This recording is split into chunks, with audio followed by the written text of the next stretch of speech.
We're going over a goblet static side lunge. So when we're doing this one, you can use a kettlebell, you can use a dumbbell, it doesn't really matter as long as the load of the kettlebell in front, because it's a little bit harder to hold, isn't fatiguing you too much. And this exercise isn't going to be that heavy, so either one's really okay. We're going to use a dumbbell. So we're going to get into a pretty wide stance here. We got our dumbbell up in the goblet position. From here, I'm going to make sure I have a little bit of a brace across my midsection. I'm going to sit into this hip. So I'm trying to actually sit back and into this hip. Pretty much all my weight's going to be on this leg. If that comes up, I'm okay with that because my weight's here. From here, I'm going to drive back up and switch.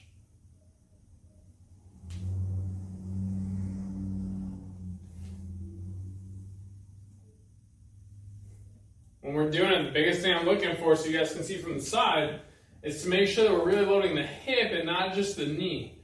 So a lot of times people kind of do this where they go forward. We have to make sure that hip's coming back so we can load into this hip and then drive back up.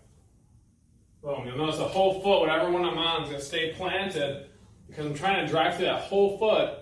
Heel, big toe, and right under the pinky toe are all going to have pressure, creating a tripod, if you will, of stability.